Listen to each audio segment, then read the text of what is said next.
The most effective way to enroll more clients is to actually show them that you don't care about doing so. Hey guys, what's going on? Yuri, Elkaim here, CEO and founder of Healthpreneur. Welcome back to another episode of #winning. And the nature of our conversation today is going to be a little bit more sales focused. It's going to be a little bit more around the enrollment process.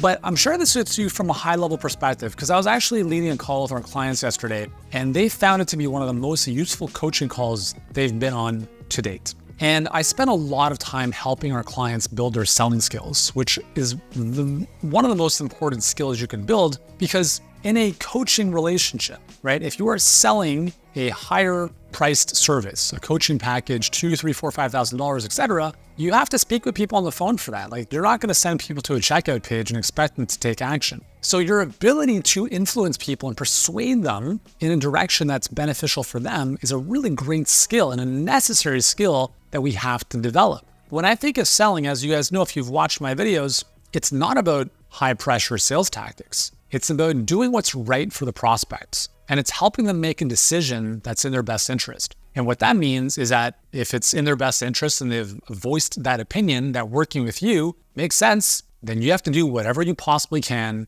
to get them to say yes. But if it's also a mutual non-fit, then that's cool too, right? You have no business enrolling someone who's not a fit. So the idea I want to share with you here is around energy. And I was talking with our team about this the other day, and I said, guys, the number one differentiator that we have in the marketplace is our expertise. Healthpreneur is a company, okay? There's no one in the health space that has our expertise. You might say, well, how do you quantify that? How do you know that? Well, when I look at expertise, you do not want to work with someone just because you like them. You want to work with them because they're the best at what they do and they're going to help you solve a problem, right? I remember having this conversation years ago with some friends. Who would you rather have as a doctor? A doctor who has got really great bedside manner, but's a little suspect as a doctor? Let's say you were going under the knife for surgery. Or, the doctor who may not have the best bedside manner, but's the best in class at what he does. The answer is obvious, right? Now, yes, like if you got good bedside manner and you're the best, awesome.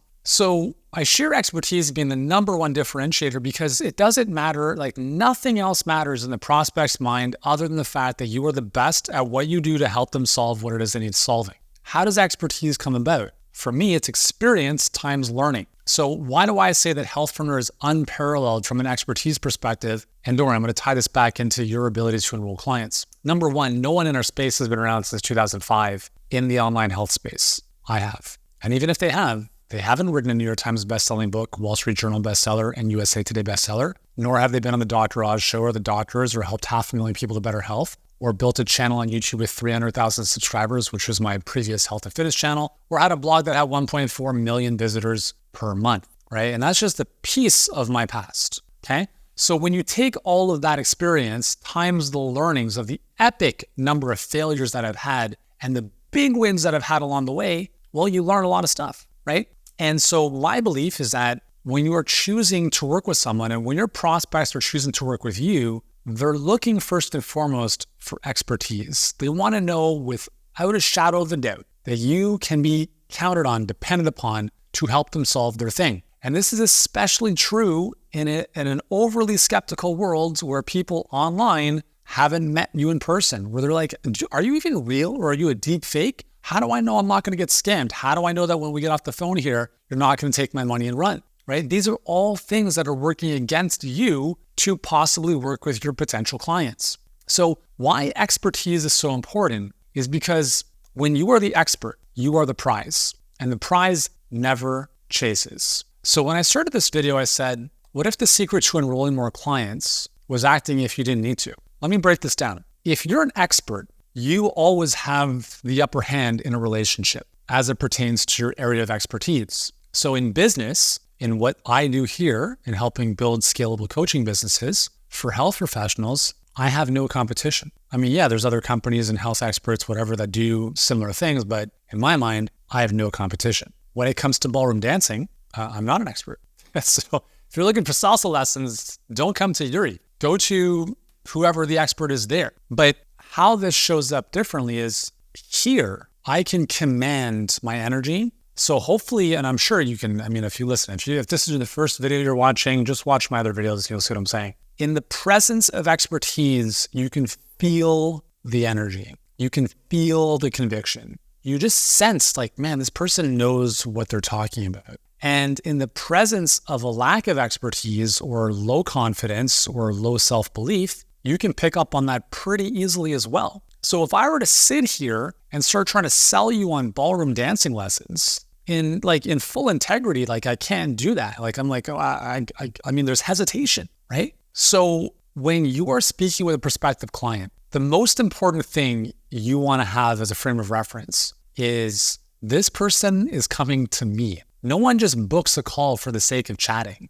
No one walks into a car dealership without the intention of buying a car. So know that they have chosen to take time out of their busy life to speak with you, someone they probably never even knew prior to seeing you online. That's a pretty amazing thing. And what that means is you have expert positioning in the relationship. I'm going to come back to this in a second. In 2006, when I was growing my first business, I had no clue what I was doing for the first couple of years, but I was a really good technical expert. I was an amazing trainer. I was an amazing nutritionist, but I sucked at business. So I took some really bad advice from someone who probably was not the expert I thought. And I decided to do some trade shows. So I spent $35,000 to create physical workout programs like in CD format. And we did these trade shows around Canada to try to sell them.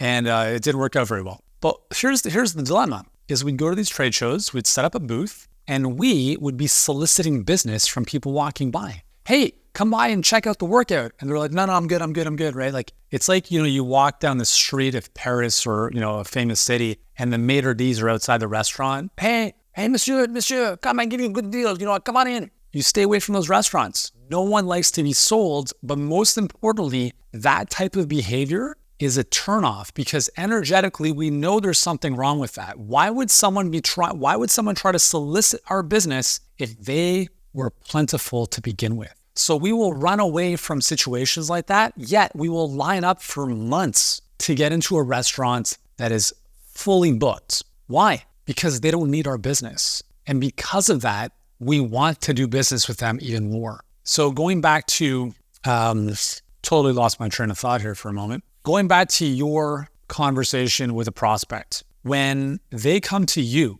the most important thing you have to maintain is that presence, that energy, that knowing that you are full, regardless if they work with you or not. I suggest to our clients, I'm like, you should have a visual in your head of this virtual lineup of clients literally lined up around the block. And if this person comes in or doesn't show on the call or they're not a good fit, who cares? Next, boom. They're not a good fit, who cares? Next, because you have this infinite, endless pipeline of prospects who are willing and ready to work with you. And if you don't have that, by all means, you may want to get some help around that. Because the worst position to be in is when you need someone to enroll with you. Neediness is a repelling energy. Think about, I'm sure we've all had the relationship, right? The one where you are the person who's like, I will change for you. I promise I'll do anything for you. Dude, like it's repelling, but it's a different story if you're like, no, I'm good. And now the other person's like, whoa, we're like, what? That's an attractive energy.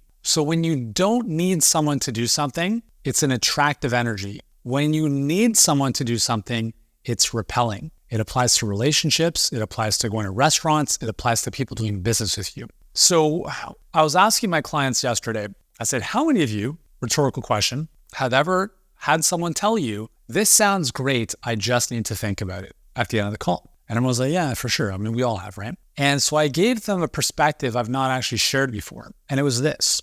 I need to think about it as a bullshit excuse. It's not a true objection. It's a smokescreen because either this person doesn't want to make a decision. They don't want to be in an uncomfortable situation. Maybe they're not telling you the truth. And why are they not telling you the truth if that's the case? If someone, in sales, the best thing to hear is yes. The second best thing to hear is no. And I don't play in the middle, okay? A lot of people do. And part of my coaching with our clients is to help them stand in their power to kibosh that bullshit, because that's what it is, right? I'm not here to push people into doing anything. I'm here to help them make a decision and most importantly, have a conversation around the truth. So when someone says to you, I need to think about it, that's not the truth. It's not the truth. Do not accept it. Do not accept it. Why would someone tell you this? Well, if we think about one particular situation, it could be maybe they feel that you're over-invested in the potential of working with you.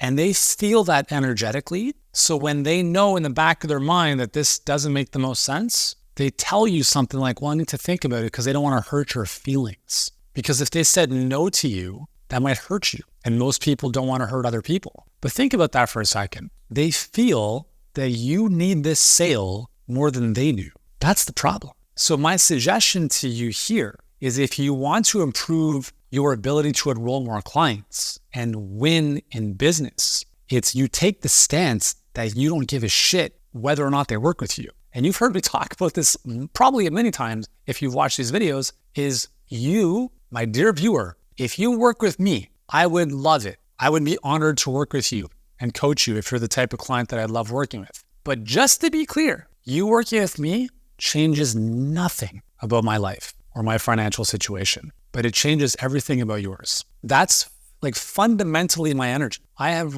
kicked people out of our program. Not a lot, obviously, the occasional psycho, but on the most part, our clients are awesome. Because I don't care. I'm not willing to deal with the nonsense just to make some money. And when you come from that position of like, I would love to work with you, but just to be clear, I don't need to. I'm good. The analogy that I use often is my clients and I are on the boat, on the ship. We've left the dock. We've left the harbor. And here you are, prospects, on the shoreline. Wait about me? What about, like, I want to come. It's like, hold on. Let me, we're on the boat. Like, tell me why I should send the Zodiac back to pick you up. And I don't share this to come from a place of arrogance. I share this to come from a place of, I'm good. Like, I don't need to send the Zodiac back to get you. But if you have something you can add to this party, your good energy, the impact you can make in the world, etc., hey, please tell me why you'll be successful and I'll happily send the Zodiac. But if you're like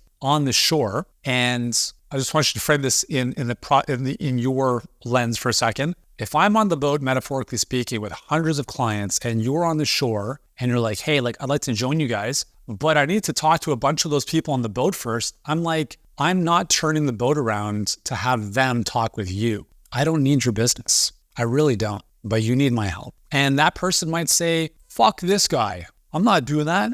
I'm not playing by that game. Cool. I don't care because I've detached myself from the need to work with you. So when you are speaking with a prospect, it's not that you have to say this stuff, but you have to emulate. It has to be emanating from your being. People have to know you're the real deal. And if you think about what a sales conversation is, at least in the way that we teach it, you have diagnose and prescribe. Sounds pretty similar to doctor, patients. Do you think a doctor is bending over backwards to appease the patients? No. They're like, okay, here's what you got. Take this, done. Cool? Yeah, and like maybe bedside manner can be a little bit better, but you want to have doctor positioning in your selling conversation. And to be honest, remember, when we talk about selling and coaching, they're the same thing. The difference is that coaching happens after they've paid you. But the nature of the conversation is exactly the same in a sales conversation. In our world, we call it coach to close because that's what it is. I'm not trying to pressure anyone into buying anything. I'm saying, why are we talking now?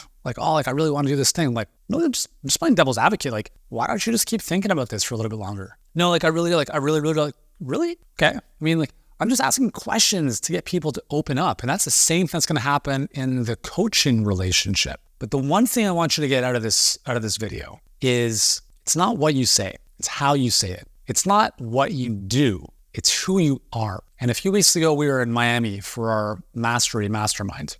Dozens of amazing health experts in the room, high 6, 7-figure businesses. And I look around the room and I said, the one thing you all have in common? They're like, well, I don't know what. I said, you are all magnetic. People know you are the best at what you do because of who you are and how you show up in the world, how you show up on camera, how you show up on a phone call, how you show up on Zoom. That's the difference. It's not like, well, what's the latest tactic or funnel that's going to help me make millions? You're not going to fucking win by playing that game. You have to be a better version of yourself if you want better results. And that starts by stop chasing energetically people out of desperation. I'm not saying you shouldn't follow up with people, right? There's a certain balance, right? But I'll even give you an example from stuff that I see from our reps make. Person's like, I really need to think about this. And obviously we haven't dealt with it properly, which is another story. And then it's like, so then us, like our rep would be like, okay, cool. Like, why don't we follow up then?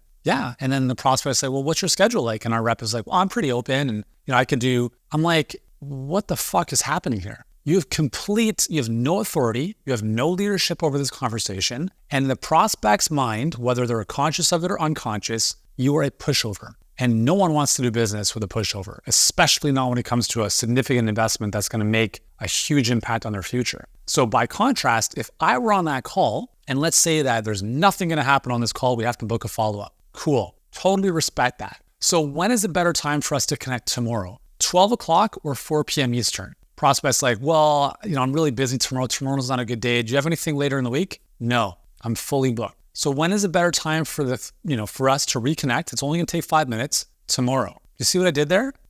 I'm the one who took leadership. And I said, this is how it's going to go. It's going to take 5 minutes. I don't care if we do it before bedtime or after dinner. Let's do it. But I gave 2 choices. And I said, as opposed to loosey-goosey, which is, well, I'm open. I got a lot of time on my calendar this week. What do you think that does in the prospect's mind? I have a lot of time on my calendar this week. You do? Well, if you were that good, why would you have a lot of time in your calendar? You've lowered your status. By contrast, by saying, listen, my week is slammed. I've got a call right after this one, and I've got calls morning till night. So I've got this time or this time tomorrow. Which works best for you? Well, I don't know. Can I be honest with you? I can only take on clients who are committed to making this happen. And right now, I'm not getting that sense. Am I misreading this situation or am I correct? No, I'm really committed to this. Cool. Then I'm sure you can carve out 5 minutes tomorrow for us to reconnect. You see what I'm doing here? I am leading the conversation. I am not being pushed over by a prospect. In the nature of this conversation, I am king, metaphorically speaking. It's not that you're not a peasant, not at all. But in the nature of this relationship, if I can help you build your business, you don't know how to grow your business, I am not coming down to your level. You will raise to mine. And that's also going to happen when we're on the inside, because there will never be a time when I'm raising or I'm lowering to your standards. You will raise to my standards. And that's why you pay a coach, to raise to their standards to help you get the results that you want. It doesn't go the other way around. So with your clients or prospective clients, don't budge. Be firm, be strong, stand in your power.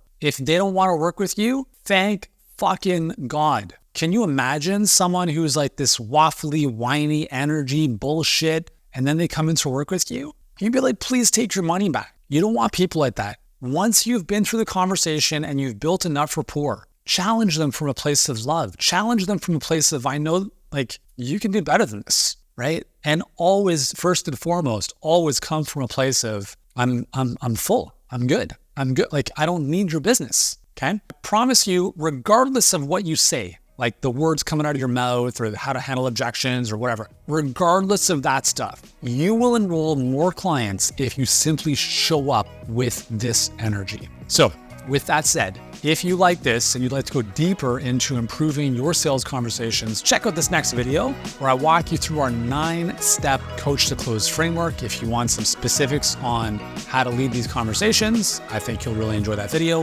Remember to subscribe while you're here, because I've got hundreds of videos to help you build a scalable coaching business that transforms more lives without grinding away in the process.